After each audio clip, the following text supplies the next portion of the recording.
வணக்கம் மக்களே, மீண்டும் ஒரு காணொளியில் உங்களை சந்திப்பதில் மகிழ்ச்சி. இன்றைய காணொளி இதனை பற்றி பேச போகிறது என்றால், தமிழர்களுக்கு சீமான் ஏன் தேவை என்பது பற்றித்தான். குறிப்பாக ஈழத்தமிழர்களுக்கு ஏன் சீமான் தேவை என்றுதான் நான் இன்று பேசப் போகின்றேன். இன்றைக்கு நீங்கள் பார்த்திருப்பீங்கள், எல்லா செய்தி சேனல்களும் இலங்கையிலிருந்து வந்த ஒரு எம்பியின் பேட்டிகளை முண்டி அடித்துக்கொண்டு ஒளிபரப்புகின்றன. அவர் தன்னால் இயன்ற வரைக்கும் சேட்டை வாரி சீமான் அண்ணா மீது அறிந்து கொண்டிருக்கின்றார். எப்பவும் போல அந்த அமைக்கரைகள் அது இது என்று சொல்லி அவற்றை பங்குக்கும் ஊர்லேருந்து வந்து நல்லா அறிஞ்சு கொண்டிருக்கிறார் சேட்டை வாரி. இதை விட இவர்களால் என்ன தான் செய்ய முடியும் என்று எங்களுக்கும் தெரியவில்லை. ஏன் தான் இப்படி செய்கிறார்கள் என்றும் புரியவில்லை. சீமான் தான் தோற்று விட்டார். ஒன்றுமில்லையே, இருந்த 8 வீதத்திலிருந்து 4 வீதத்துக்கு தானே வந்து விட்டார். மீண்டும் மீண்டும் அவரை வம்பெழுப்பதற்கு என்ன காரணம் என்று யாருக்கும் விளங்கவில்லை. என்னதான் பிரச்சனை என்றும் புரியவில்லை. அதற்கெல்லாம் ஒரே காரணம் சீமான் கொள்கை பற்றுடன் இருப்பதுதான். அந்த மனிதன் தேர்தலில் தோற்றும் இந்த மே 18 இனப்படுகொலை நாளை சிறப்புடன் செய்வதற்கு தயாராகிவிட்டது நாம் தமிழரும் சீமான் அண்ணாவும். இதுதான் காரணம். இவர்கள் சீமான் மீது சேட்டை வாரி அடிப்பதற்கு காரணம் இதுதான். என்ன செய்தாலும் இவனை இந்த கொள்கை பற்றிலிருந்து இழுத்து கீழே வீழ்த்த முடியவில்லை என்பதுதான் இவர்களின் ஆதங்கம். அதனால்தான் நடந்து முடிந்த தேர்தலில் நாம் தமிழர் கட்சி டெபாசிட் கூட வேண்டவில்லை, இருந்த வாக்கு வீதம் கூட சரிந்து விட்டது என்றெல்லாம் விளம்பரம் செய்தவர்கள் மீண்டும் மீண்டும் சீமான் மீது நாம் தமிழர் கட்சியின் மீதும் சேட்டை வாரி இறைப்பதன் நோக்கம் என்ன? மக்களே, தமிழ் மக்களே, நீங்கள் சிந்திக்க வேண்டும். ஒரு கொள்கை பிடிப்புடன் எப்போது இருக்கிறானோ அவனை வீழ்த்துவதற்கு தான் அனைத்து விதமான சதிகளும் மேற்கொள்ளப்படும்.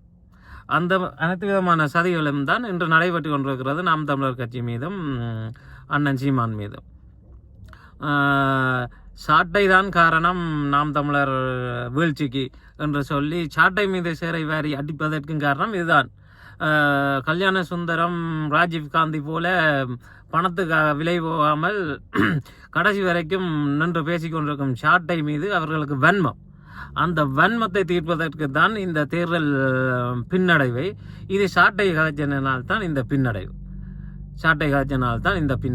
என்று சொல்லி மீண்டும் மீண்டும் சேட்டை வாரி அடித்து கொண்டிருக்கிறார்கள். நீங்கள் ஒன்றை புரிந்து கொள்ள வேண்டும். ஏன் சீமான் ஈழத்தமிழர்களுக்கு முக்கியம்?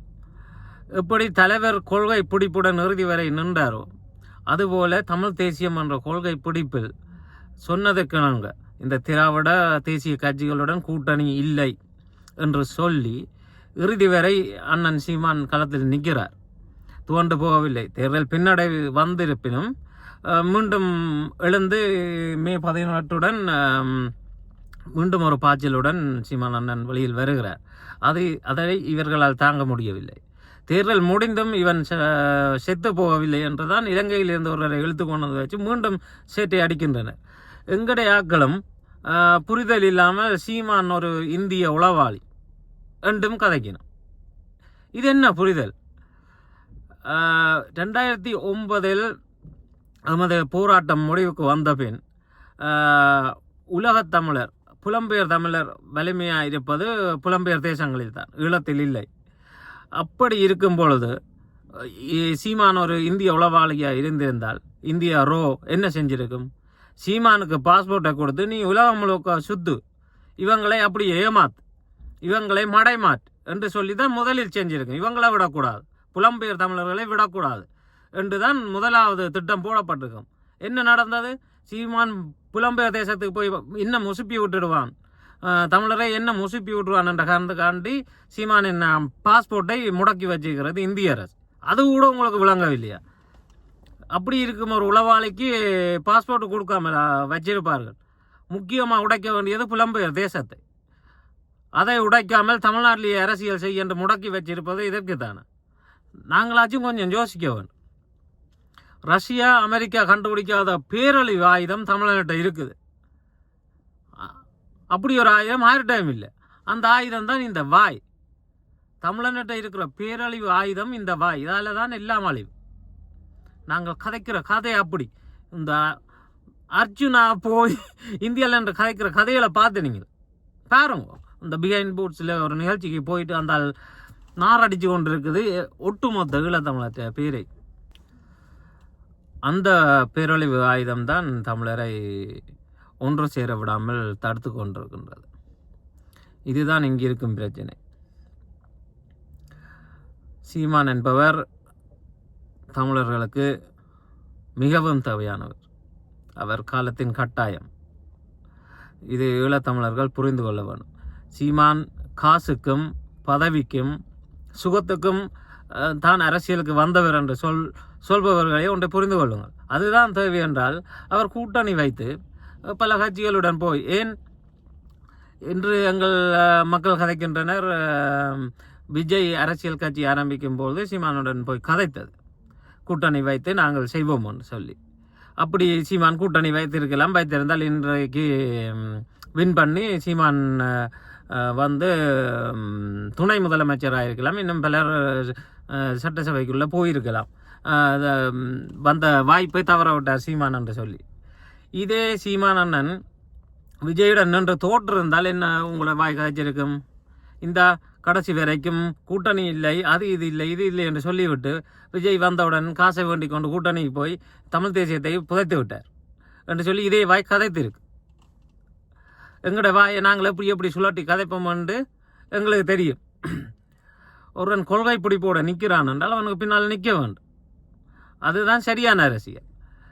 காசுக்கும் பணத்துக்கும் பதவிக்கும் பல கட்சிகளுடன் கூட்டணி வச்சுக்கொண்டு போவதற்கு தமிழ் தேசியம் பேச தேவையில்லை. தமிழ் தேசியம் பேச தேவையில்லை. உண்மையான தமிழ் தேசியவாதிகள் கொள்கை பிடிப்புடன் இருக்க வேண்டும். தேசிய தலைவர் எப்படி இருந்தாரோ அப்படியான கொள்கை பிடிப்புடன் இருக்க வேண்டும். அந்த கொள்கை பிடிப்புடன் சீமானண்ணன் இருப்பதனால் தான் இன்றும் நாங்கள் அவருக்கு பின்னால் நிற்கின்றோம். அனைவரையும் மே 18 சந்திப்போம். சீமானண்ணன் எல்லாத்துக்குமான பதிலை அண்டைய உரையில் நிகழ்த்துவார்கள் என்று எதிர்பார்க்கின்றோம். மக்களே, கொள்கை பிடிப்புடன் இருங்கள். தோல்வி வரலாம். அதுக்காண்டி நாங்கள் தோக்குறோம் என்றக்காண்டி கொள்கையை விட்டுட்டு போய் நாங்கள் பதவி அடைவதில் எந்த விதமான லாபமும் இல்லை. கொள்கையை இழந்து விட்டால் பிறகு என்னத்துக்கு அரசியல்? மீண்டும் ஒரு காணொளியில் சந்திப்போம். நன்றி, வணக்கம்.